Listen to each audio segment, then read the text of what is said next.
A, C sharp, E and G, C sharp, B, A. Do it again. Watch him. Look at your neck. You're not looking at your neck, and that's why, and you're not thinking of the notes either. Try that again. He just made another mistake. Is that bad? No. Not there before. Oh, sorry. It's not bad. I'm just pointing it out. Bravo. Look at your neck. You're not looking at your neck. Look at your neck. You're still not looking at your neck. And you know why?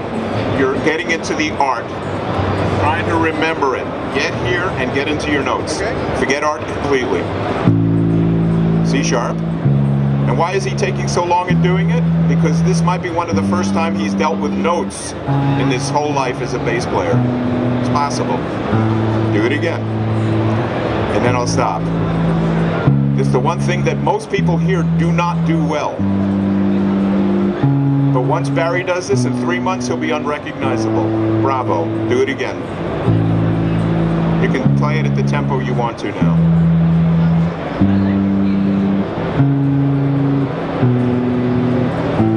Now, he's got it, doesn't he?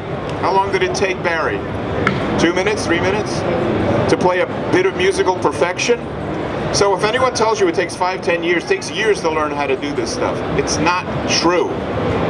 If he was my student, I may give him this and then tell him to play it in another key and another key.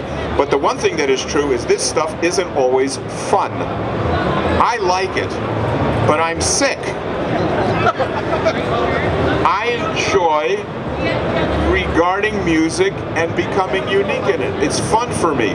But Barry proved a couple of things. One, his time is fine, where I feel everybody, and I mean everybody just about, makes an error is you're all heading to the metronome to learn something that you don't need to learn.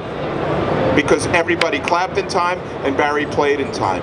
The one thing that Barry may not have demonstrated, and that I believe most of you don't know, are what notes to play. And if you don't know the notes to play, what is the need of a metronome to get you to play notes that you don't know in time? It's just food for thought. Barry has time. Play a one-note bass line, just a staccato bass line, and find some rhythm that you enjoy. One note. No ba-doom-be-doom-be-dooms. One note. There you go. No be-doom-be-doom-be-dooms. No. One note. No be-doom-be-doom-be-dooms. One note, one rhythm. That's what I should have said. Feelings. Nothing more than feelings. His time is perfect. Am I wrong? Is it metronomic? No, it's not. How do we know? It's not possible to know. But does it feel correct? Ba-doom, boom, boom, boom, ba-doom, ba-doom, boom, boom. Boom, boom, boom, ba-doom, boom, ba-doo, da-doom, ba-doom, boom. It's there, isn't it not? Okay. So his time is fine. And if he can deal with one note, he can deal with two. And if he can deal with two, he can deal with 30. And that is this, but not right away. And that is the proof. I love proving these things, at least as evidence for people to think about how they learn. Because if you learn differently, you're going to improve and get out of this 5-year level that a lot of guys seem to hover at, you know? I don't know if I'm speaking individually, but a lot of guys learn their songs and they get their thing and they stay here and they stay here, and I'm not joking, for decades.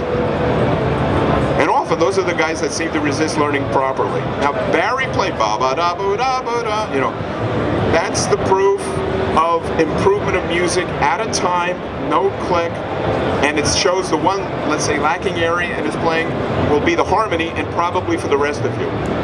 So if that's true, it's easy to fix. Let me grab the bass. Sure. Thanks, Barry. That's Barry. Barry Cliver. Beautiful job.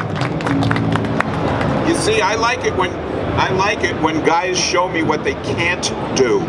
I've never quite been fond of auditions at music schools because guys practice like the dickens to get up there playing for a song or so and get into the audition and pass it.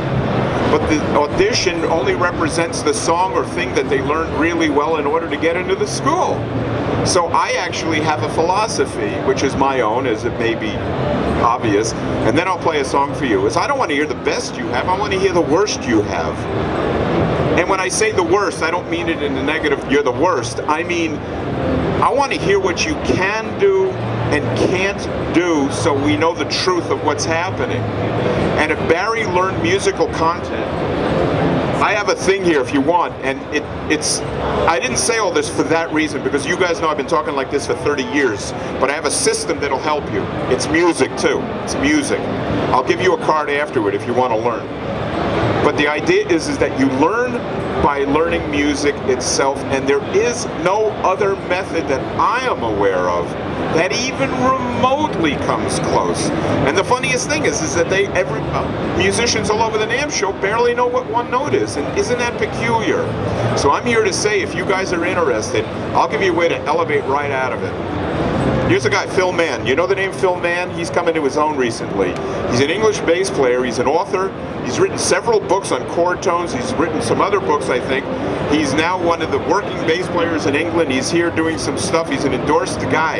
And you know what? When we met, I don't think he was that familiar with notes. The guy learned about a bunch of notes, and because he's an, what is that, a thrifty and focused and wanted it bad type of guy, from the fact that he learned music, he's becoming one of the top 20 bass players in the country of England.